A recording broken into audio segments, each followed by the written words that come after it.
Hello everyone, welcome back to my YouTube channel. In this video, I will show you how to configure VLANs on a MikroTik router and how to block clients to access the gateways. I have prepared a topology for the topic in this video. I have here two internet plugged in port 1 and port 2, and in port 3, I will assign VLAN 10, and port 4 and 5, I will assign VLAN 20. The goal of this video is to show you how to block client access on the VLAN gateway and the WAN gateways. Without further ado, let's get started. First, I will configure the basic settings on the MikroTik router so it can have an internet connection.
Okay, so we're now done doing the basic configuration.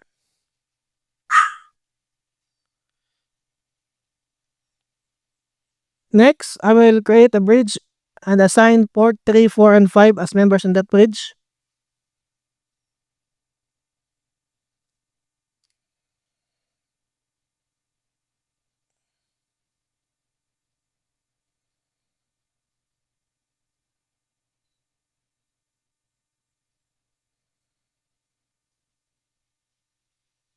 Next, I will configure VLANs on that bridge. I will create two VLANs, VLAN 10 and VLAN 20.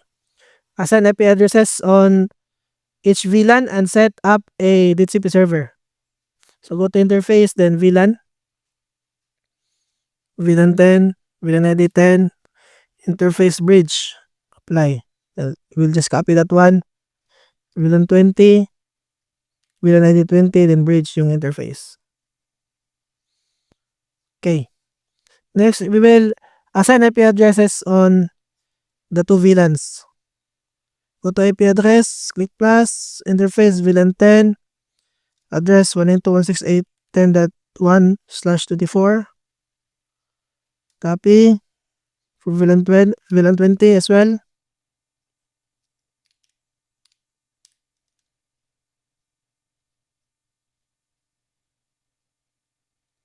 Then we will create DHCP server. On these two VLANs, go to IP DHCP server, click DHCP setup, choose the VLAN interface, then just click next. Let's do it again for VLAN 20.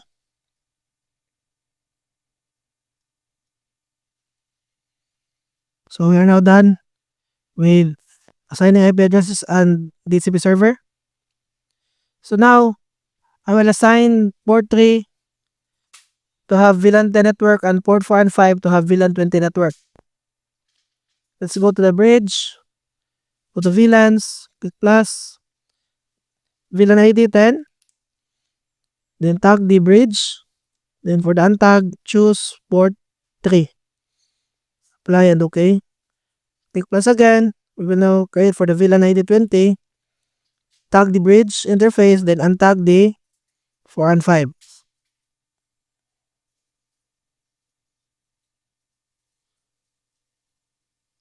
Next, go to ports.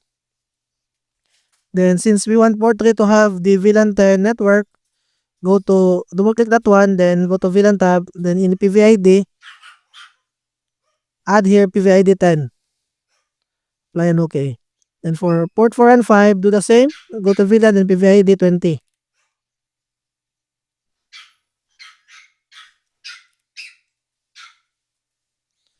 Then lastly, go to bridge, then bridge filtering. So we are now done with VLAN configuration in the router.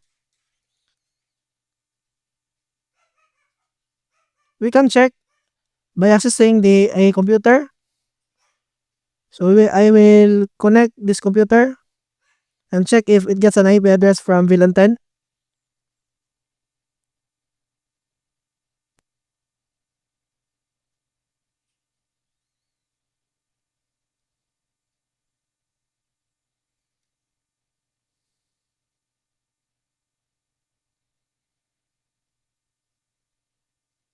So as you can see, it gets an IP from VLAN 10 network. I will access also VLAN 20 PC.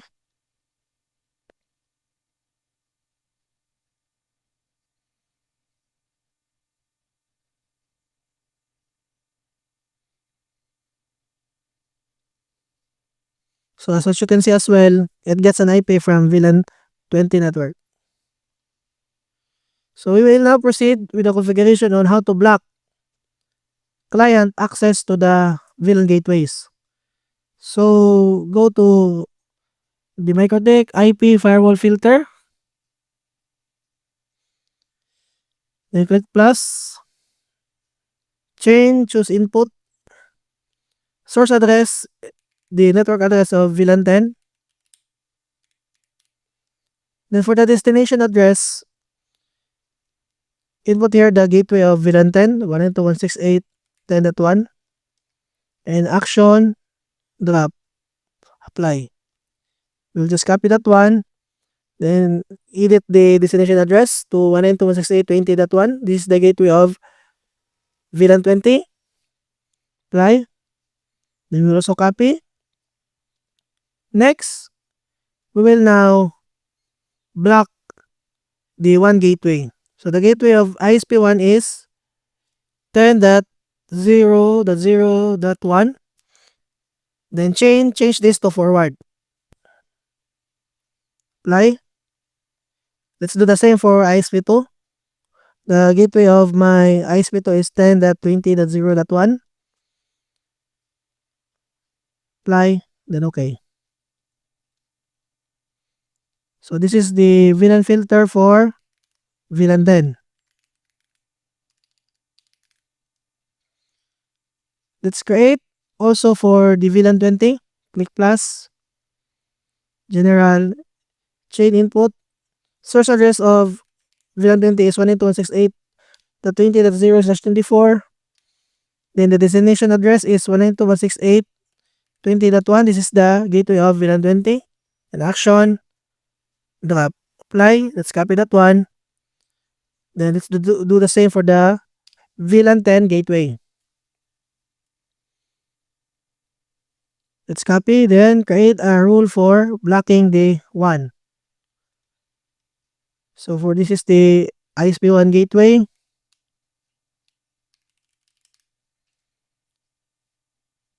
Then for the ISP2 gateway, apply, OK. So we are now done with VLAN 20 filter. So let's check. I will access again the VLAN 10 PC.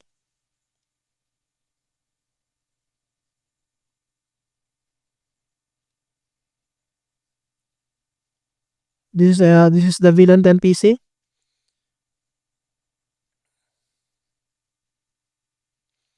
So I will access the gateway of VLAN 10. So as what you can see, I cannot access it. How about the VLAN 20 gateway? I also cannot access it. How about the ISP1 gateway? So as you can see, I cannot access it. How about the ISP2 gateway? I also cannot access it. So, but it still have an internet.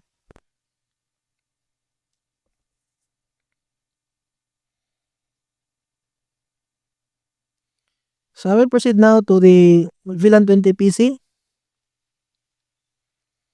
So this is the VLAN 20 PC. Let's check if it cannot access the gateway. Let's access the VLAN 20 gateway. Still cannot access. So then how about VLAN 10? So it cannot access as well. How about the ISP1 gateway? Still cannot access. Then ISP2 gateway.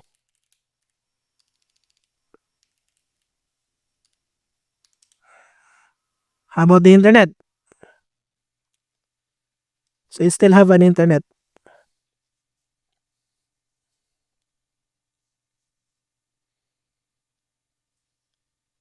So if we're going to disable that one,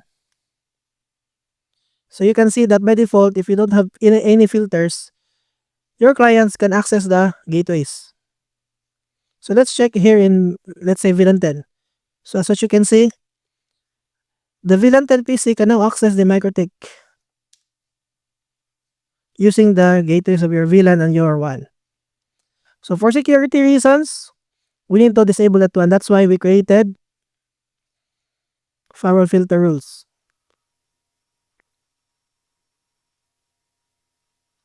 And that's it, everyone. This is how to configure VLANs on a MikroTik router and how to block gateways. If you found this video helpful, please like, share, and subscribe to my channel. Also, don't forget to hit the notification bell so you can be notified when I upload new videos. Bye for now and have a nice day.